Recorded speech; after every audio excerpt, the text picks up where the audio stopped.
Big Jim. I'll tell you what. Also, Superstar. I mean, cost 14, made 30. Oh, ain't bad. You got some DVD, VOD money on top of that, I'm sure.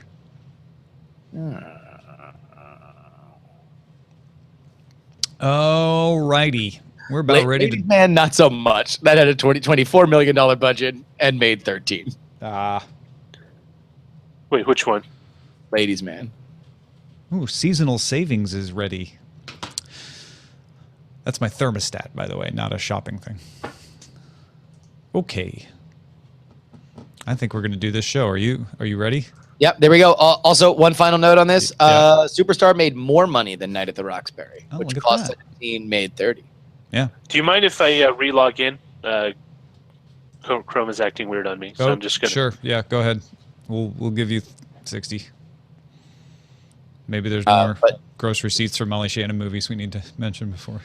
Also, the reason why any of those movies were made, of course, was because of Wayne's World. It's party time. It's excellent. Which cost 20, made $183 million. Wow. Cost 20. All right, let's get rolling here. Cool. It's Noah's Arcade.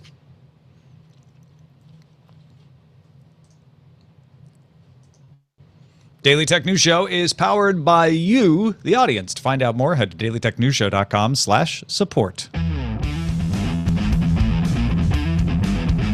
This is the Daily Tech News for Thursday, January 19th, 2017. I'm Tom Merritt. Justin Robert Young alongside, keeping this Thursday nice and smooth, mellow. Yeah, we're giving you the tech news you deserve. Smooth and mellow with less aftertaste. 3 out of 4 doctors recommend that your T cells will activate when you take That's T for tech and T for throat. Yes, always smooth, never bitter. That's the Daily Tech News Show. We're going to talk about Tesla. If you didn't hear the news, the U.S. National Highway and Transportation Safety Administration has closed its investigation, did not call for a recall. We've got lots more details on that we'll talk about in a little bit. We got a few other things here, Justin. In a Twitter post, Nintendo confirmed Super Mario Run will launch on Android March 2017. Going to work just like the iOS version. Mm-hmm. Microsoft's going to have Windows holographic developer kits at GDC, the Game Developers Conference, which starts February 27th. This, according to a video on Microsoft's Channel 9 site. MS Power user spotted that. So expect maybe a little more developer love. Yeah, I mean, we'll see. Because we have to see what even the SDK is. Now, here are some more top stories. As of January 5th, Apple and Amazon have agreed to terminate their existing deal, which made Audible audiobooks exclusive on Apple's iTunes store. German competition watchdog, the Bundeskartellamt, led the discussions following a complaint from the German Publishers and Booksellers Association that was lodged in November 2015. If you didn't know how this worked, when you bought an audiobook through iTunes, it was an Audible book. It was only an Audible book and nobody else's. And when you wanted to sell an audiobook on iTunes, it had to be from Audible. It was a two-way exclusive.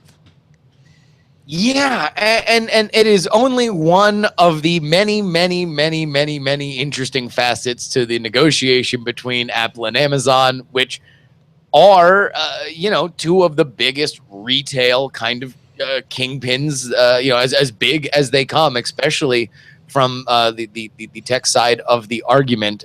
This has a hallmark of both kind of companies, right? That if they can make a deal to squeeze every possible penny out of leverage, then they do it. And it's the reason why they don't have the kind of deals that people want them to have for, let's say, Amazon Prime and their own Amazon store and everything. I mean, the other angle here is Amazon and Apple don't really like each other in a lot of other ways. Remember, the Apple TV is not available on the Amazon store because Amazon doesn't like the revenue share agreement that Apple forces people to do. There's no Amazon Video app on the Apple TV.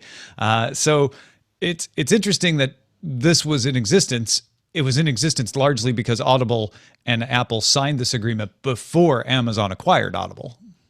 Oh, certainly so. But I do think that yes, Apple and Amazon are at odds on many things. However, I do think that it is not beyond the pale that if they find an issue where they are both going to benefit, some would say at the expense of others, that there might be a future. Yeah, and this will cause some things to happen that I think will solve some mysteries for people. If you wondered, like, why is it that I can only get Audible books in the Audible store? Why, and yet I can get them in iTunes? Why can't I get them in the Google Play Store? Why can't I get them in the Amazon App Store? This was why, and this will open this up. And I'm curious to see if this helps any other audiobook publishers besides Audible get a foothold by supplying some audiobooks. Publishers are probably going to want to sell audiobooks directly through the iTunes store as well. So, yeah. LinkedIn has streamlined its mobile desktop design to look and work more like the mobile app. LinkedIn Senior Director of Engineering Chris Pruitt told Fortune that the desktop and mobile versions will stay in lockstep from here on out. There is now one search box for everything and a simplified navigation menu. The new system will try to only surface notifications about people that you are close to, and overall reduce the amount of notifications, which is pretty much the only thing that anybody who is not looking for a job actively wants to see from LinkedIn, right? Yeah, I mean, the notifications, I never got them in the crazy amounts that some of my friends did, but even then, there were too many of them. And this is a big moment for LinkedIn to say, okay, we're going to fix probably the number one most complained about problem. Also, the search box was always confusing. I never understood how to pick which search box I needed. They're also getting rid of some of their advanced search functions that were available to the premium users, although like their highest end corporate users will still have some advanced search functions. But it's just overall simplifying everything. And remember, Microsoft just finished acquiring LinkedIn in December. So Microsoft needs to have LinkedIn defend itself against Facebook Workplace, Salesforce's entries into this space. And they have the advantage. This is them trying to make sure they don't lose that advantage. And being a little bit friendlier, because LinkedIn is something that certainly has created a relationship between so many consumers. It has become the digital resume for which it has always wanted to. And yet, to talk to people who even rely on it, there's not often good feelings about LinkedIn, right? No. Like it is this necessary evil that must be dealt with because it has become the business norm. Yeah, I think it's clearest when you talk to people who don't use LinkedIn. They have no idea that it's still a thing. Yeah. Right? It is only people who feel like they need to use LinkedIn who use it. And that says a lot right there. Netflix announced it earned 15 cents a share in Q4 with revenue of $2.48 billion. Although streaming revenue was $2.35 billion. I'm seeing varying reports on this, but analysts had expected earnings per share of 14 cents, so they beat that, and revenue of $2.47 billion, so they're in the neighborhood. Notably, though, the company saw strong growth in subscribers. In the U.S., 2 million new subscribers were added in Q4, 5 million internationally. This exceeded analysts' expectations of 1.38 and 3.78 quite a bit. Company is focused on adding international content that can travel across regions. They talked about the Brazilian series 3%, playing well outside of Brazil, Japanese anime, Turkish dramas, and Reed Hastings in the shareholder letter cited an unconfirmed report about the BBC when he wrote, "The BBC has become the first major linear network to announce plans." They didn't announce plans to go binge first with new seasons, favoring internet over linear viewers. We presume HBO is not far behind the BBC. So he really just brought that up because he wanted to take a stab at HBO. Netflix said it also did not expect changes to net neutrality policy in the U.S. to materially affect it, though it still supports the open internet guidelines for the benefit of smaller companies. How amazing is it that a read of Netflix, a company that is so stingy about internal details and any kind of announcement that could skew any perception about their company, is the one to just drop dime on BBC and say, yeah, which presumably they thought that this was going to be an announcement that happened. Oh, sure. And shareholder thing. The Telegraph article that talks about this quotes people from the BBC all but admitting it. So it does sound like it is coming for sure. I mean, like not to say that they're making things up. Yeah, However, you wouldn't be making things up if somebody inside Netflix actually leaked viewership numbers on Stranger Things. And yet that person would probably be shot as they got to their computer because Netflix has insane secrecy around that kind of information. But make no mistake, this is a shot at HBO that you are legacy media. We are the future. And if you eventually finally come around to doing things our way, not only will you be a third runner-up in the big companies to do this, but we called it. Hashtag called it. Yeah. I get why HBO still wants to release linearly. It's not just that they have a television channel. It's also that they want to build up that week-to-week anticipation and water cooler talk. Netflix doesn't feel like they need that, and Stranger Things certainly shows that they can have a hit without it, as do House of Cards and many others, right? So it's just two different ways of doing things. I'll be curious if HBO decides to take that BBC tactic, should the BBC actually end up doing that, and put full shows online. I'll be honest, I think it would be cool if somebody, any of these guys, at one point just said, you know what we're going to do? We're going to put up the shows the day they're out of edit.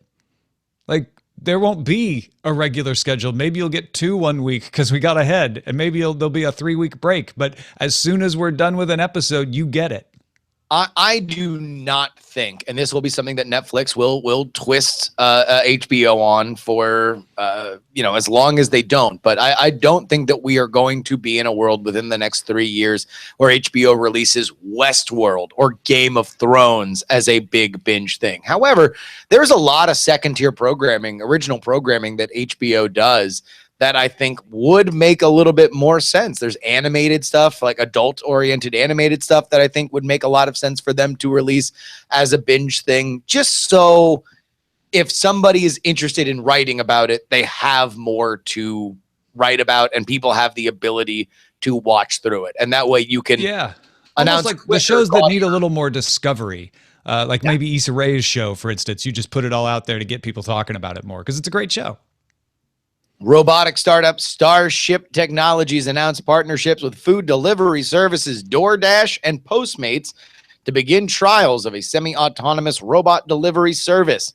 The 4-week trial will take place in a 4-mile wide areas in Redwood City, which is just south of San Francisco, specifically the SFO airport, and Washington, D.C., where users will see the option to select the robot as a delivery option. The 6-wheeled robot will deliver the food in 15 to 30 minutes. Users will be texted a code to input into the robot to retrieve the food once the bot arrives. This will not be a fully autonomous system, as Starship employees can take control when needed. Starship Technologies has previously tested with food delivery services in the UK and Germany. Don't forget Tom, are you ready for robo delivery? I am. This is a test. It's a little bit of a stunt because Starship employees are going to be walking alongside these robots. They're not going to be out on the street entirely on their own because Starship wants to make sure that they don't run into any kind of trouble, that they don't run afoul of regulatory issues, whatever. So there's going to be somebody right there. But that said, that's how you test them. And you get to the point, it's like training wheels where you're like, hey, boss, I'm walking alongside the robot, but I never have to do anything. I think we're ready for the next stage. And that's why you do it in a limited area like this. In fact, BioCow in the chat room let us know earlier today that these are operating in the area where he works. And so he's going to try to get us some video of that. Well, and what's cool is that you will see it as an option, right? So I guess you will have to use DoorDash and probably get to the final phase of your order before actually pulling the trigger, hoping that you will get this that you will get this option. Or, of course, anybody at Starship or DoorDash, if they are amiable and would like to let us watch one of these things go, we'd be very, very happy to see it in action. Yeah. But yeah, you're right. This is a stunt. This has been done before. However, this is kind of an interesting thing, especially in very, very dense urban areas, because you don't need necessarily the same regulations to run a little, effectively a robot little baby carriage up a sidewalk as you do to drive a car. Right. It's just a matter of making sure this thing doesn't run out in the street and cause an accident, Sure. doesn't roll over people's feet, stuff like that. But it is somewhat of a simpler technology, and they got approval. We talked about when they first got approval to do this in Washington, D.C., and they have tested these in Estonia as well. So I feel like there's more to this than just hype. It's Janus Friis, who's involved in this, definitely knows how to get attention on his startups, but he also makes really good things like Skype and Rdio. They don't always stand the test of time, but sometimes they do. Facebook has blocked RT, that's formerly Russia Today, not Retweet, from posting videos, photos, and news articles until Saturday. Facebook says it's just a 72-hour ban. The suspension is imposed because of a complaint that RT streamed video of President Obama's Wednesday press conference without the permission of the source of the video. Meanwhile, nearly 80 rights groups accuse Facebook of racially biased censorship and failing to be more transparent about its removal policies and cooperation with law enforcement. So on the one side, you've got RT saying, hold on, we got that video from AP. We had the right to that. Why are you censoring us? And on the other side, you have 80 rights groups saying, you're removing things based on race. Your censorship policies are not okay. You need to do something about this. So, two sides to this. Let's start with the one that I won't gloat about, and that is the fact that Facebook has a very, very tricky line to walk. They are looking to continually make live video a big thing, and yet copyright for them is always going to be tricky because you can always just point your cell phone at a television, and now all of a sudden you indeed are rebroadcasting, let's say theoretically a game without the express written consent of the league and commissioner.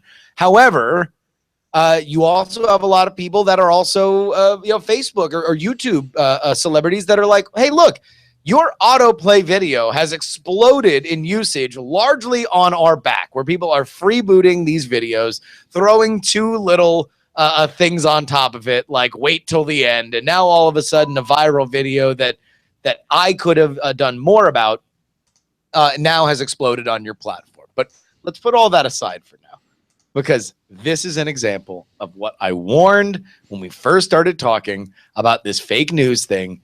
We have indeed entered #HellPortal, #Portal to Hell.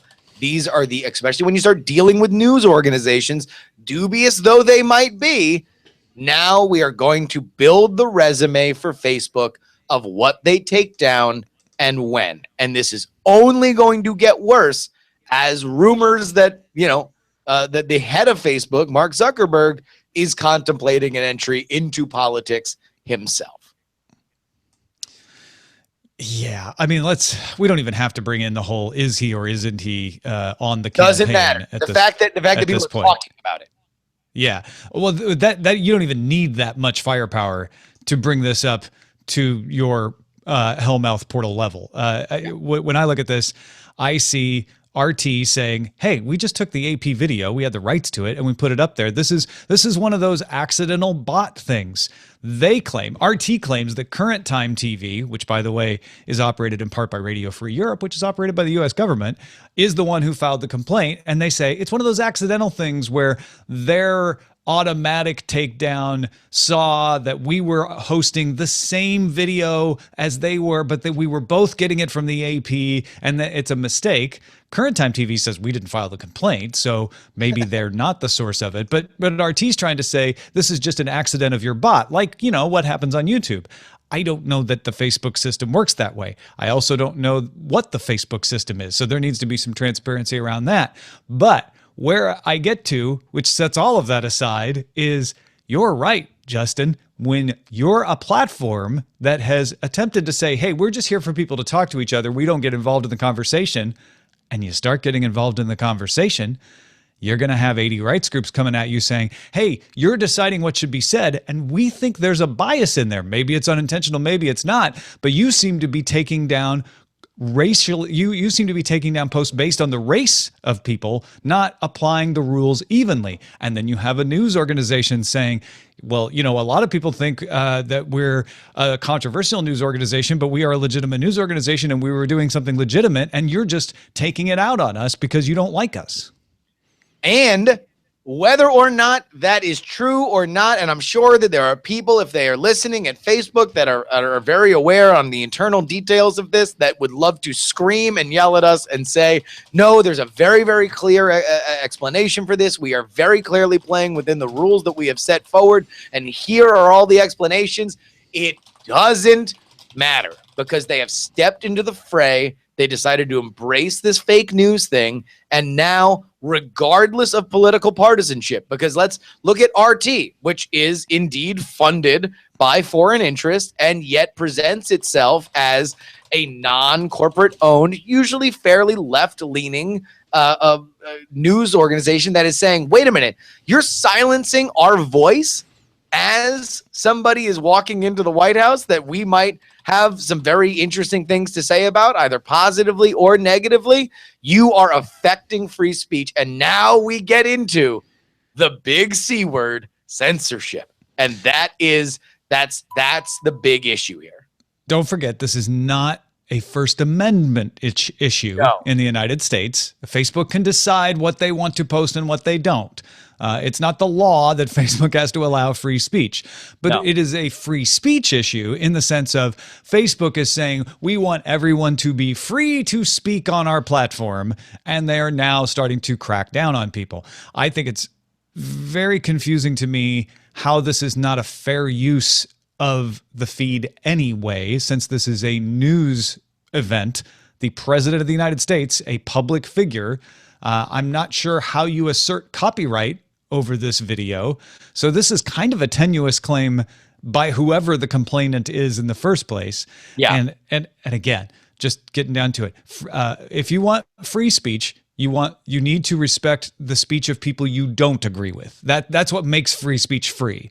And I know very well this is not a First Amendment issue, but if Facebook is saying we want to be a neutral platform, this is not the way you go about it.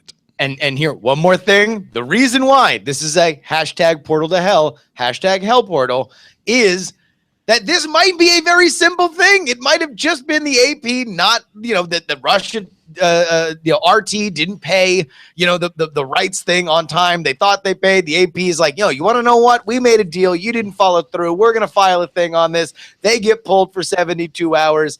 But now it is this weird, we have to explain. It's not the First Amendment. It's a private company because of that decision that they made on assigning a board that was going to decide what was fake news and what was not. These are barely even connected. And yet this is a conversation we have to have. Now, every time anything that is anything to do with politics and free speech or culture or race and free speech because of that decision. Yeah. And when does Facebook lose their safe harbor privileges? They're involved in the content now. So I don't know. Never, if President Zuck has anything to say about it. Listen, number one, stranger things have happened. Since adding a feature earlier this month that turns any selfie into an anime character, the app Me Too has rocketed from number 317 in the U.S. App Store to number 4. It's estimated to have been downloaded 23,000 times in the past 7 days. Me Too came out in 2008 and has been popular in China for years with more than 456 million active users and 6 billion photos created a month. This has dominated my social media feed. Yeah, this is one of those things where I like to talk about this sort of thing, even if it isn't exactly as weighty as some of the other things we talk about, because if you haven't heard of Me Too, you're going to be more in with the times now to know about this. And if you have been seeing these pictures and wondering where they're coming from, this is it. And it's one of those crazy viral things where this literally is almost a 10-year-old app, and they add one feature. And someone out there decided to take a celebrity or a politician and say, hey, this cool thing that makes you look like an anime character is pretty awesome. Let's do it to this person. Someone found that hilarious, did it to another person, and it snowballed. And now it's one of the most popular apps in the world. You want to know what? Here's my hot take on this. It shows you some of the limitations of Snapchat. because this is a very Snapchat filtery kind of thing. It's something that you would probably see there. And yet, for all of the benefit that you get from Snapchat of it being a more insular community where you feel like you can post very, very sensitive, intimate kind of things, there is no virality. And what you see here is what the virality of some of these kinds of features can explode into on an app that is 10 years old. Yeah, it is an oddity. It is something where Beatmaster's like, doesn't look that special to me, and I'm an otaku. It isn't something that we've never seen before. I've seen other apps that turn people into anime characters or attempt to, right? It's just one of those oddities of timing, and I would be very careful installing it because it asks for a lot of permissions on Android when you install this thing. I'm not accusing it of anything, but I don't like apps that ask for a lot more permissions than I think they need. So you know, as with anything, make sure you get it from official app stores and be very careful what permissions you grant to any app. Don't let the glossy sparkles of Me Too cloud your judgment when it comes to your personal safety. Yeah. Hey, to get all the tech headlines each day in less than 10 minutes, be sure to subscribe to dailytechheadlines.com, as well as this show. All right, the U.S. National Highway Traffic Safety Administration, as we mentioned earlier, closed its investigation into the death of Joshua Brown. If you didn't recall, Joshua Brown died in a crash while using Tesla's autopilot feature. The NHTSA found that Brown should have seen or been able to see the tractor trailer 7 seconds before impact, and quoting from the report, should have been able to take some action before the crash, like braking, steering, or attempting to avoid the vehicle. He took none of those actions. The report also found that crash rates for Tesla vehicles have fallen 40% since autopilot was released to Tesla vehicles. And as we mentioned, the agency will not seek a recall. So obviously this is good news for Tesla. They are certainly, vindicated might be a strong term, but certainly it is something that Elon Musk today on Twitter was very happy to alert all of his followers about. And for Tesla in general, regulatory commissions like this issuing recalls for a company that is as much as we think of Tesla as in the world of Silicon Valley, this venerable old redwood of a company, there's a reason why there haven't been a lot of new auto companies out of America in the last several decades, right? This is a very, very high stakes business to be in, and recalls like this can permanently damage a company, especially when you are pushing new technology like this. So let's get the uncontroversial element of this totally out of the way, which is good news for Tesla and very good news, Tom, for anybody else who wants to make an autonomous car. Yeah, this could have slowed down development of autonomous cars if the NHTSA had found that this kind of software was at fault or was not properly safe.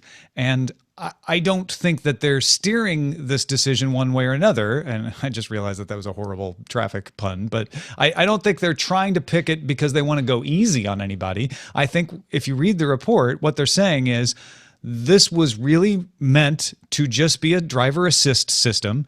Tesla made that clear, and people knew that, and that an attentive driver, again, reading from the report, an attentive driver has superior situational awareness in most of these types of events, particularly when coupled with the ability of an experienced driver to anticipate the actions of other drivers. Tesla has changed its driver monitoring strategy to promote driver attention to the driving environment. So the other thing they noted was that this system was meant to avoid rear-end collisions more than anything, which is you running into someone's rear end, right? It's meant to stop you from hitting something in front of you. It was not designed to stop these kinds of left turn across path collisions like what happened with this truck. So you mentioned something up top, that this is not something that you took when you read it, that the NHTSA was trying to influence the future of these either features like this or autonomous vehicles going forward, which would obviously be this kind of technology hopefully advanced Yeah. to a. I don't think they're trying to be nice to Tesla. And I don't think they're trying to not be nice to Tesla. I think they were really just trying to find out, is this a unique situation, or is the manufacturer at fault? And they did not find the manufacturer at fault. But I don't know. You are right. There's nothing I can say that in any way could dissuade anybody from saying that yes, this was called absolutely right down the line, and Tesla is found to be something that is indeed safer, right? But I can't help but read this and then say that the NHTSA understands their power over this, not only Tesla, but this entire industry. Sure. Right? I wouldn't dispute that. I'm sure they do. They understand their influence. And you could write a version of this that gets all of the same facts across in a way that doesn't necessarily read as a vindication for Tesla. I mean, I think you could read this report as not being a vindication of Tesla either. And that's where our discussion happens, right? I don't think them saying Tesla vehicle crashes dropped by 40% after autopilot was installed is meant to be pro Tesla. It sounds to me like we did research, we looked at the facts, and if anybody has read any government report anywhere, you know that you have to do a laundry list of every fact you had to make sure that nothing is left out. And that's what this sounds like to me, is we're finding every piece of supporting data we can to bolster our conclusion, and we're going to list them accurately so that you can't say, well, wait, what do you mean by that?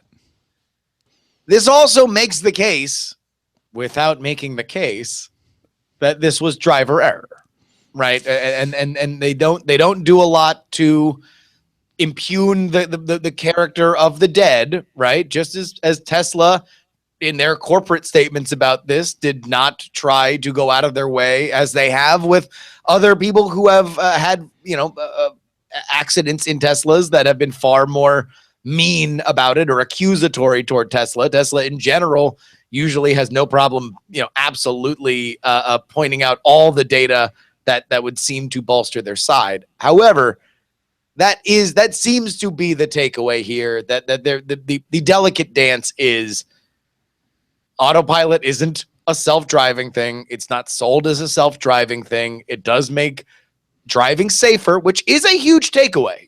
For however you want to read how this is written, this is something that is important coming out of a government agency, to say that this is a safety feature. This isn't some experimental weird technology that is endangering people on the road, which an accident like this can certainly leave people to believe.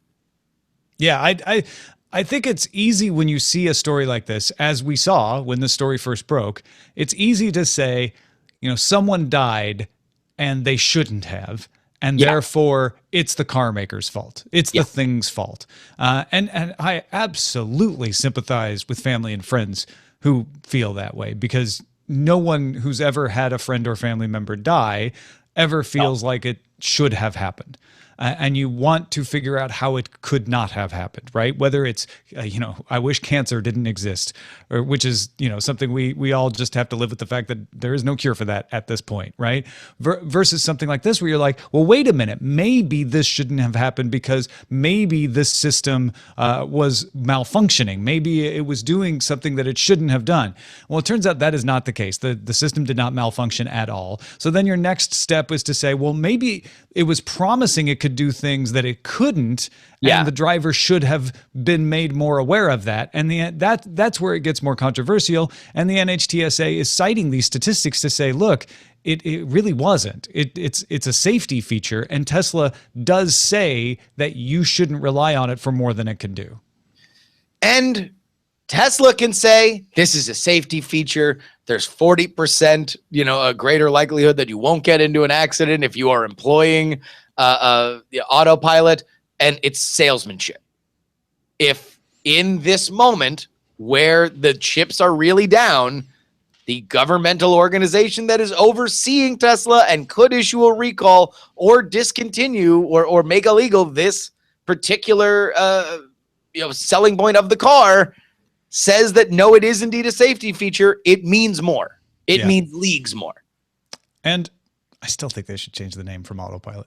So do I. Well, number one, I listen, I think the horse is out of the barn with that. Yeah. I will be annoyed with Tesla if we continue to see the like day glow, let's put bloggers in a car and show how fast it can go without people's hands on the wheel thing. Like, I think that there is a time and a place for that. If you want to do it on a test track, that's fine, to demonstrate certain things. But the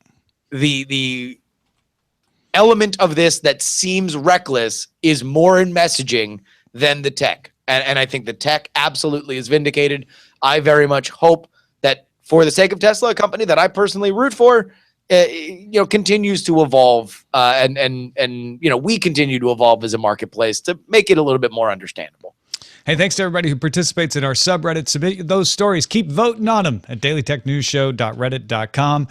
We got a few messages of the day I want to get to before we're out of here. First of all, as I mentioned in the email I read from a game developer, I hadn't got any other people responding to that Indeed report that the number of game developer jobs was declining. And so thankfully, I got a couple of really good ones here. Matthew Stevens says, I work as a network manager for Game Circus, a mobile game developer in Dallas. We keep growing as a studio, and I have had no layoffs. We self-publish, so we don't have the ups and downs you might see with a studio that does work with EA, Disney, and others.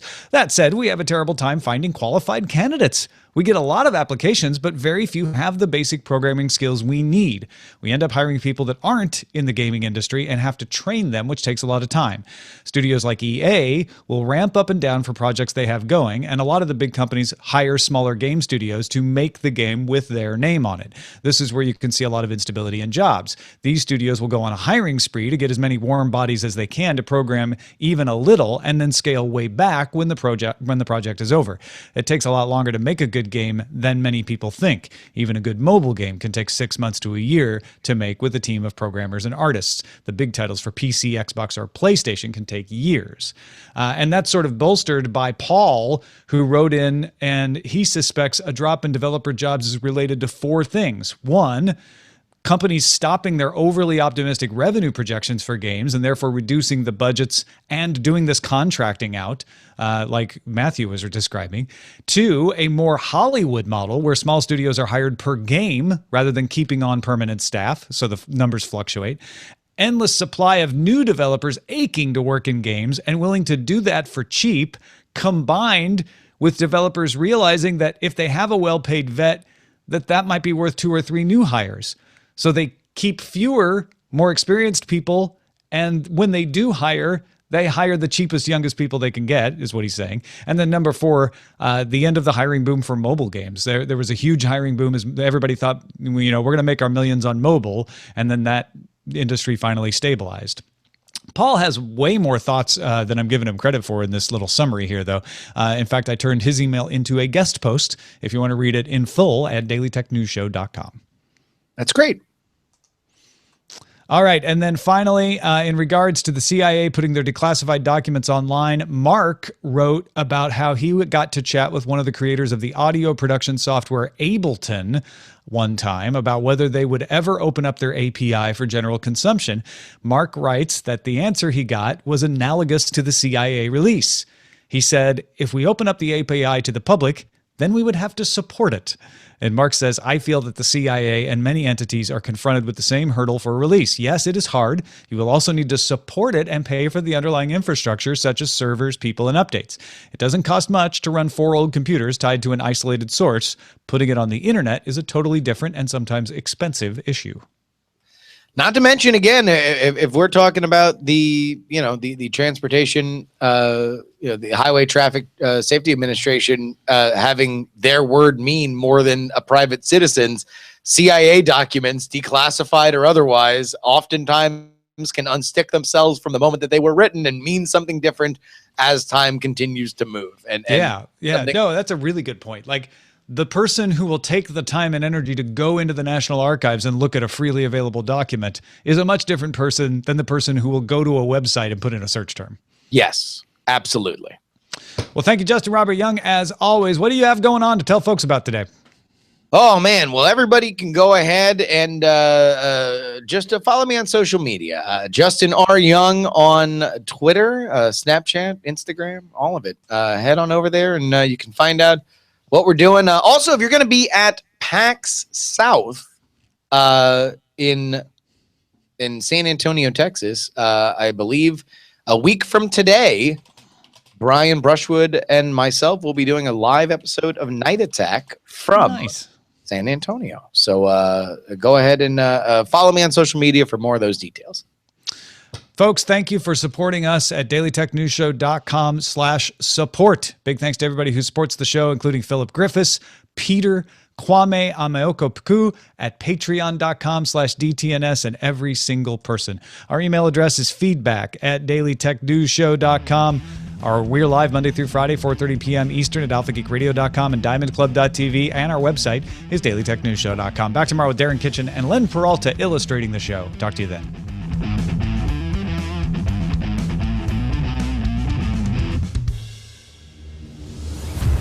This show is part of the Frog Pants Network. Get more at frogpants.com. Diamond Club hopes you have enjoyed this program. Boom. We made the show great. Boom. What should we call it? Make the room. Awesome powsome. And All right. Can you hear me? Roger, we can hear you. There's hashtag call edit. And then followed by daily I think text. that's hashtag called it, right? Oh, called Hashtag it. Called it, yeah. I see. Called it. Well, it looks like call edit. I'm sorry. Yeah, I got you. Called it. Maybe someone put a dot. That's why we have punctuation. Daily text smooth jazz show. That's right. Rejoice, LinkedIn mass emails are no more. Don't play it too loud. 9 audible 9. Or which is verboten. Freebooting your way to Hell Portal or hashtag Hell Portal via the hashtag Portal to Hell. Now it's time for the hashtag Story Week. Call the if Facebook doesn't want you to Facebook doesn't want you to RT, or FB doesn't want you to RT. That's pretty good. funny. Yeah. Autopilot drives past NHTSA concerns. Spelled AOTTO Yeah, as well as autopilot. AUT. Autopilot, yeah. Otto, please pilot me. Well, I made the joke, Otto is my co-pilot, and then Big Jim said maybe that's what they should call autopilot, is co-pilot. Yeah, but then it makes it like, I would rather it be a function of the car than thinking of it as a personal assistant. And I guess that's what I meant by AI. I wrote AI in the chat, but I co-pilot, it sounds like, the thing that lives in my Echo or the thing that lives in my iPhone, At least to me. I'm still laughing at Facebook doesn't want you to RT. That is pretty good.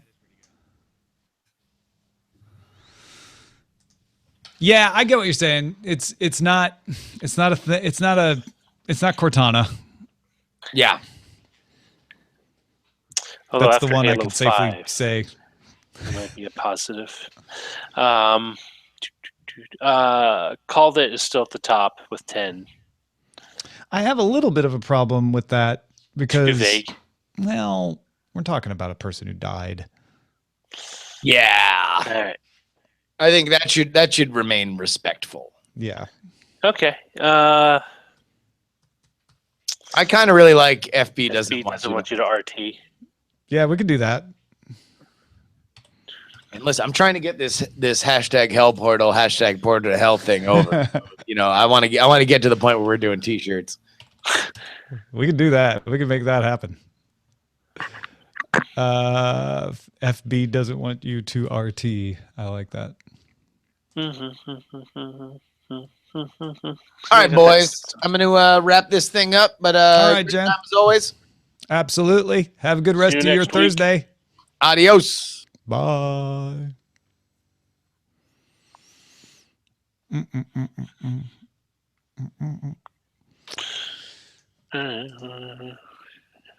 Anything else happen while we were doing the show? Yeah, my browser crashed. That's why I wasn't able to bring Yeah, up I saw this. that. Man, that was like something. What? No, Miguel Ferrer died. He was only 61. Wait, who's that? Oh, he's been in everything. I know him best from Twin Peaks. He was Albert in Twin Peaks, but he was in The Stand. He was on Miami Vice and T.J. Hooker and Chips. He was most recently the voice of the that World guy. of Warcraft Okay. ads. Boost to level 90. That's Miguel Ferrer. I need a face. I'm really bad with names. Yeah. I used Well, to especially get with somebody like him, where he's not the kind of actor where his name gets bandied around, but when you see him, he's you a character. Well, recognize him. not a character actor, but he's like in everything. Yeah. Is he a character actor? I guess mean, so. I guess he would be. Because I remember him best from RoboCop. Remember? Oh, right. Yeah, He's the guy who started the RoboCop program. Yeah, he was becoming a really big voiceover artist. He was doing a bunch of the DC animated stuff too. Oh, man. Well, that sucks. Well, and he's going to be in Twin Peaks when it comes back on May 21st. They brought him back for that. Wow, he was only... That sucks. Oh, and IBM reported better than expected Q4 results. Good job, IBM. Where's my PC Junior IBM? They should have just redid that machine. Uber settled its FTC lawsuit about misleading drivers about pay. So what did it get? What did it agree to do? $20 million fine for misrepresenting the amount of money you can earn through the app. False, misleading, and unsubstantiated claims. Yeah, basically they were listing an hourly fare that fewer than 20 to 30% of the drivers actually could make. So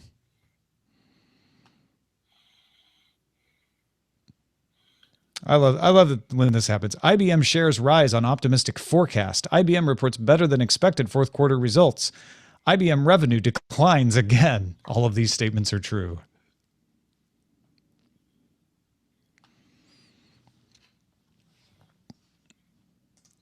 All right, I got to import this.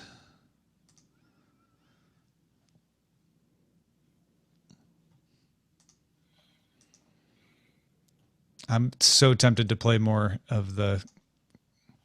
It is. It's a very addictive song. The Quad City DJs, but I don't want to It's get a very... I don't know what it is. See, that's the thing. I feel like the tiny... I'm curious if the tiny bit that I played there is going to... It shouldn't. That's just a tiny bit.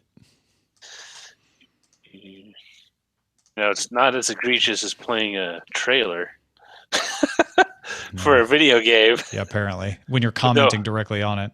Yeah, with no real... the audio didn't even come through. It was just a video. Yeah. Whatever. I mean, what I did just now, I feel is fair use because of the amount and nature of the use. It was just for comedic effect. But I don't have as stringent a defense as I did of the trailer for Lego. There was no question that was fair use. And they never objected. They just let it go. So there you go. W Scottus 1 says he thinks it's up to 30 seconds before it gets flagged. Oh, on YouTube. Yeah, I hope so. I wouldn't fight this one. I'd just take it out. It'd be silly, though. I shouldn't have to think this hard about it, you know? That's the biggest issue.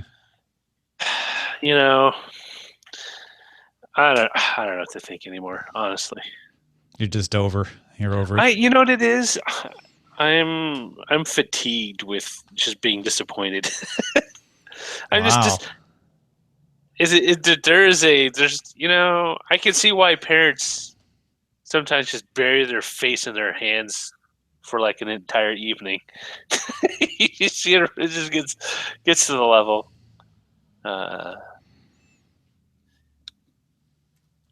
Like, I'm not a cynical person.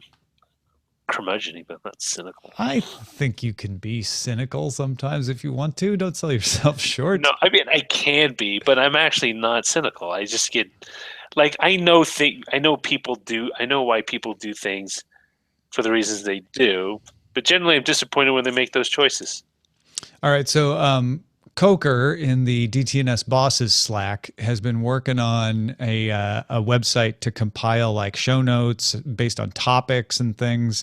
It's almost like a wiki type situation. He's just doing it because he wants to. Cool. And so I shared with you a mock-up of a topic page if you want to give him some feedback on it. I think it looks pretty good. Cool. Is it you shared it just like email? In Slack, in the bosses Slack. I have the I see it. Wait, is it directly to me or in general? It's not in the DTNS, it's in DTNS bosses. Yeah, no, I'm in DTNS bosses right now. I just shared it directly with you. Oh. Because I don't see it. Huh. Are you in there now? I'm in it right now. I don't see you. Can you message me and then maybe that'll make it. Well, see, that's the thing. You don't pop up. Ace Detect? Yeah. Then I don't think you're in the right one because I'm definitely. I'm on dtnsbosses.slack.com. Yeah. Yeah. What's the last thing you see in general? Last thing is from MWK1309. Welcome to DTNS Slackers. Okay. Yeah.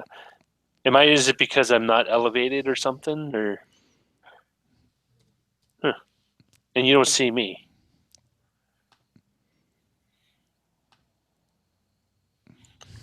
There. How's that?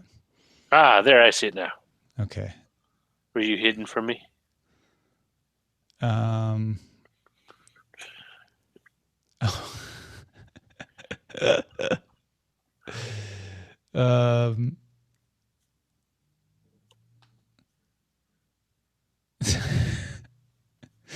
Okay, I think I know what I did.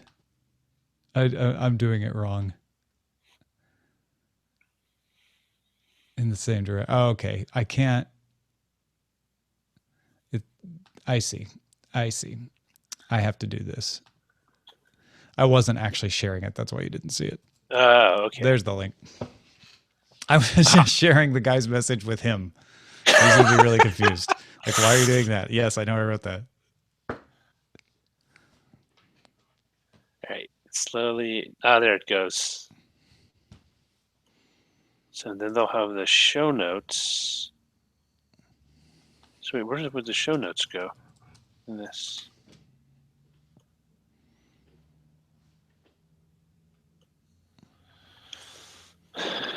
So this is just this is a totally new layout then for the. No, this is his own. This is a separate site. Okay. This is not dailytechnewsshow.com. Well, okay. Let's see, topics, episodes, and he's adding the tags to all these. Yeah, you could talk to him more about it. He's hoping like maybe multiple people will work on it and keep it up to date.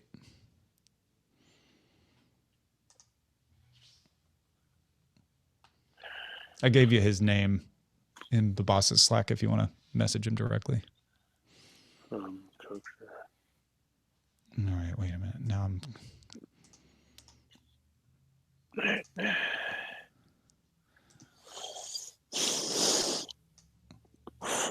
But yeah, he's designed it to be in the same look and feel as the Daily Tech News Show site.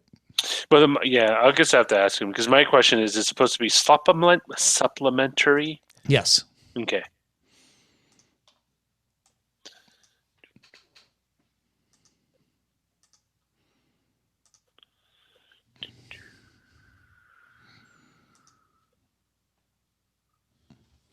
Cool. W Scottus One says he wants to help. Once we're to the point where we can actually, when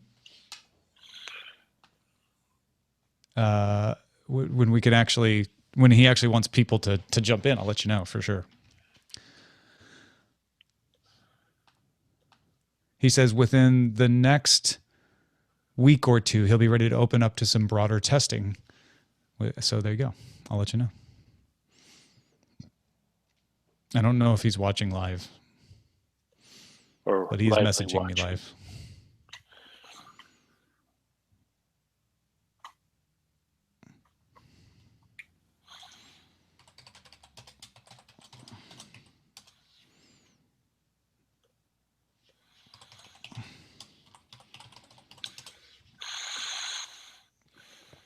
All right, I just hear you breathing. Sorry. You're just sighing. What's going on? I can't see you. No, you can't? I'm right here. No, well, I'm not. Oh, no, I might have cranked up my... no, I can't see you because your window is behind a bunch of other windows because I'm editing the show right now. So I couldn't see the expression on your face. So can you hear me now? Yeah, I can. I've always been able to hear you. Here. Here. I don't know what's so sensitive. No, I just heard you sigh as if you were looking at the page and going... It's because I'm fat, Tom. Heavy people have a hard time. You are so not fat. I've just seen you in person this weekend. Damn. No, I breathed out a little bit. It wasn't really a sigh. You must have just hit right on the mark. Now I'm really self-conscious about if my I'm mic's sorry, I didn't mean to make you self-conscious. All right. Apparently my breathing's an issue. Even breathing. All right. Yeah, I can't really carry on a conversation right at the moment, so I guess we should probably jump out of here so Roger could focus on looking at that page too. Thanks everybody for watching. We'll talk to you tomorrow.